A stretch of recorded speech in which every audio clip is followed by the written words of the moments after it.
모세는 지금 가나안 땅에 들어갈 백성들에게 광야에서 있었던 일들을 말씀하며 여호와 하나님의 은혜로 말미암아 너희가 여기까지 왔으며 또 너희가 차지할 땅에서도 여호와 하나님께서 너희보다 앞서 건너가시고 약속한 대로 너희에게 허락하였으니 담대히 나아가서 그 땅을 차지하라 라는 말씀을 주고 있습니다. 과거의 역사 속에서 이스라엘 백성들이 가나안 땅 건너편까지 올라오는 동안 싸웠던 나라들과 어떤 일이 있었으며 그 나라를 무찌를 때에 여호와 하나님께서 너희와 함께 하셨다라는 것을 기억하게 함으로 인하여 그들의 믿음을 흔들리지 않게 하고 담대히 가나안 땅으로 들어가게 하기 위함입니다. 오늘 우리가 말씀을 통해서 확인하고자 하는 것이 무엇이냐 하면 우리가 광야의 여정과 가나안 땅을 들어가는 것에 대하여 생각해 볼 때 그리 쉽지 않은 일들이에요. 그런데 왜 하나님께서는 이 백성들을 약속의 땅 가나안 땅으로 들어가게 하셨는가에 대한 생각을 해보려 합니다. 하나님께서 이스라엘 백성들과 언약을 맺으셨죠? 언약을 맺으실 때에 이와 같은 말씀을 하며 언약을 맺으셨습니다. 출애굽기 19장을 가게 되면 5절, 6절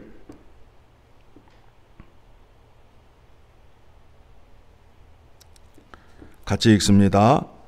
세계가 다 내게 속하였나니 너희가 내 말을 잘 듣고 내 언약을 지키면 너희는 모든 민족 중에서 내 소유가 되겠고 너희가 내게 대하여 제사장 나라가 되며 거룩한 백성이 되리라. 너는 이 말을 이스라엘 자손에게 전할지니라. 하나님이 이 백성을 택하여서 어떻게 하신다고요? 제사장 나라가 되게 하며 거룩한 백성이 되게 하리라. 그렇죠? 그래서 이 백성들을 가나안 땅으로 들어가게 합니다. 자, 그 가나안 땅 예루살렘이 어떤 곳인지를 에스겔서 5장 5절을 보게 되면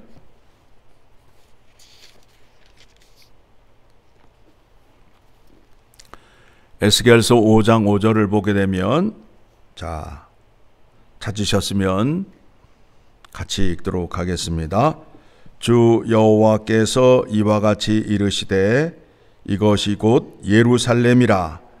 내가 그를 이방인 가운데 두어 나라들이 둘러 있게 하였거늘. 그러니까 하나님께서 가나안을 택하시고 그 민족을 가나안 땅으로 들어가게 하신 것은 그 땅이 이방 민족에게 둘려 있다는 거예요. 그러면 그곳에서 하나님의 명령과 규례와 법도를 지켜 행하면 어떤 일이 있지요? 여호와 하나님께서 친히 그 땅을 연초부터 연말까지 두루 살피시며 이른 비와 늦은 비를 내려주셔서 항상 적과 꿀이 흐름을 약속하셨잖아요.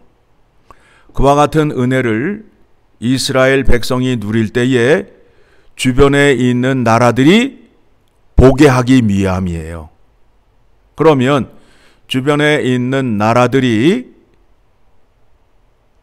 이스라엘을 바라보면서 여호와 하나님을 섬기게 되면 우리도 저와 같이 복을 받을 수 있고, 신은 오직 여호와 하나님 한 분이라는 것을 알게 하기 위하여 이방 나라가 둘러 있는 가나안 땅 예루살렘에 들어가게 한 것이란 말입니다.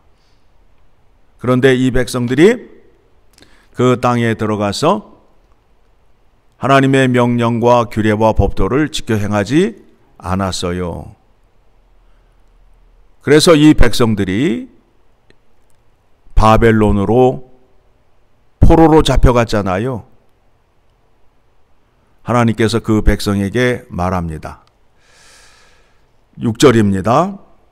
내가 그 규례를 거슬러서 이방인보다, 그가 내 규례를 거슬러서 이방인보다 악을 더 행하며 내 율례도 그리함이 그를 둘러 있는 나라들보다 더하니, 이는 그들이 내 규례를 버리고 내 율례를 행하지 아니하였음이니라. 그러니까 하나님과 언약을 맺을 때에 언약 위반이 되잖아요. 그렇죠? 하나님은 이스라엘과 언약을 맺어서 그 백성을 제사장 나라로 삼고 거룩한 백성으로 삼아서 여호와 하나님이 살아계시고 여호와 하나님이 이렇게 복을 주시는 분이다라는 것을 세상에 알리기 위하여 그 백성을 택하시고 언약을 맺었는데, 이 백성들이 하나님의 뜻대로 하나님과 언약을 맺은 대로 행하지 아니함으로 인하여 하나님께서 그 백성들을 고치고 회복시키기 위하여 바벨론으로 포로로 잡혀가게 하였다라는 겁니다. 그래서 그곳에서 그 백성들이 예루살렘에서 여호와 하나님을 섬길 때가 좋았구나라는 거예요. 자, 그러면 이 백성을 왜 바벨론으로 잡혀가게 했는가에 대한 생각을 해보려 합니다. 가나안 땅에서 이스라엘 백성들이 여호와 하나님만을 섬겨야 되는데 우상 숭배를 했어요, 안 했어요? 했지요. 그러니까 그들의 마음이 우상 앞에 가서 절을 했던 거 아니에요.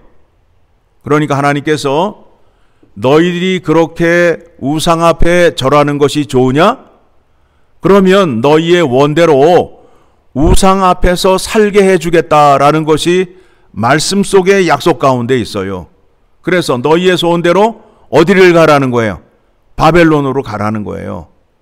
그래서 그 땅에 가서 너희가 원하는 대로 그 돌과 나무 앞에서 열심히 빌어보라는 거예요. 너희가 포로로 잡혀왔는데 채석장에서 막노동을 하고 있는데 그 돌과 나무로 새긴 우상 앞에서 우리를 구원해 달라고 외쳐보라는 거예요. 그 구원이 이루어져요? 안 이루어져요? 안 이루어지잖아요. 깨닫게 해주시는 거예요.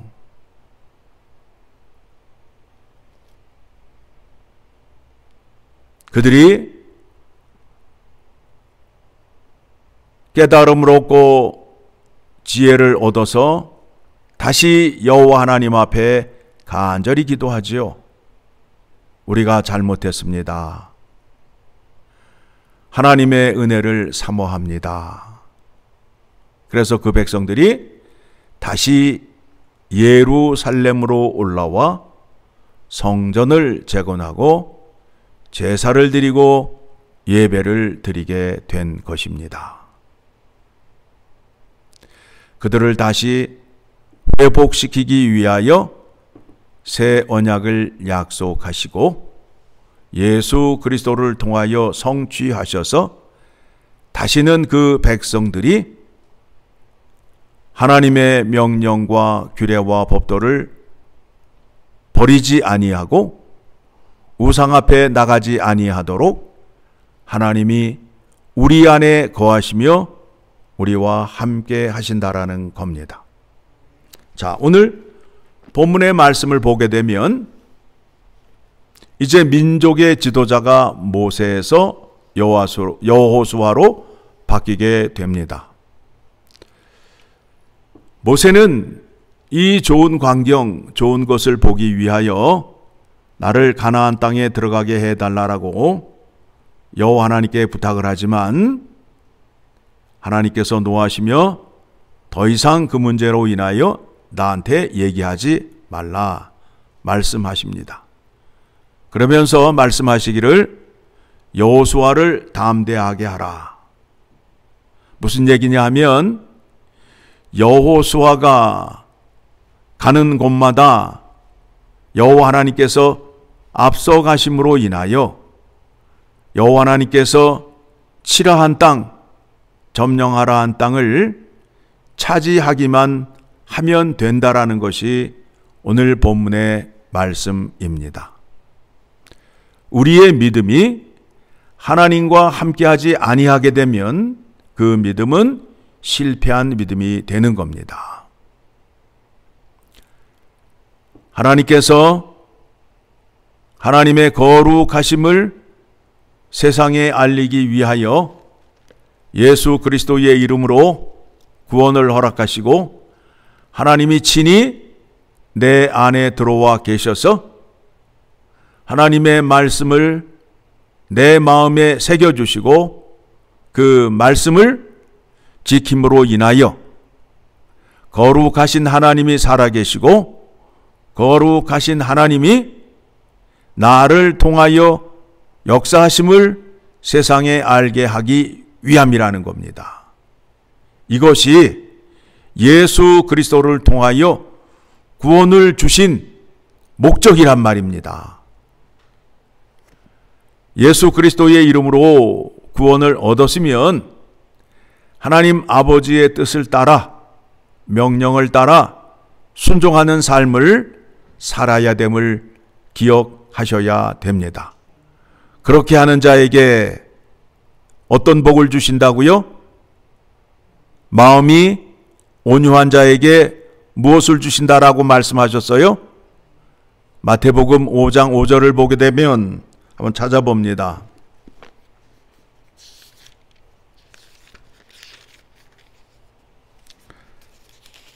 마태복음 5장 5절 온유한 자는 복이 있나니 그들이 땅을 기업으로 받을 것이며, 여기에서 온유하다라는 것은 하나님을 알므로 인하여 마음이 온유한 자를 말하는 거예요. 예, 하나님을 알므로 인하여 온유한 자가 되는 거예요. 그와 같은 자에게 땅을 주신다 약속하셨습니다. 여러분의 믿음이 하나님을 많이 알고 그 약속하신 말씀을 많이 알고 약속하신 하나님은 그 약속을 반드시 지키신다라는 믿음이 있을 때에 하나님께서 약속하신 복을 누릴 수 있다라는 것을 기억하셔야 됩니다. 그리고 우리의 생각과 우리의 믿음이 여호와 하나님보다 앞서면 안 돼요. 내가 앞서 나가서 하나님을 이끌고 가려면 안 돼요. 하나님이 먼저 가시게끔 하나님의 말씀을 들으며 쫓아가는 믿음 생활을 하셔야 돼요. 그런데 많은 사람들이 하나님보다 앞서가서 하나님을 끌고 가려고 해요. 즉 자기의 생각으로 하나님을 이끌고 가려고 해요. 그러시면 안 된다라는 거예요. 네가 가는 길보다 내가 앞서 가리니 너는 내가 명령한 것에 순종하라 라는 말씀 기억하시기 바랍니다.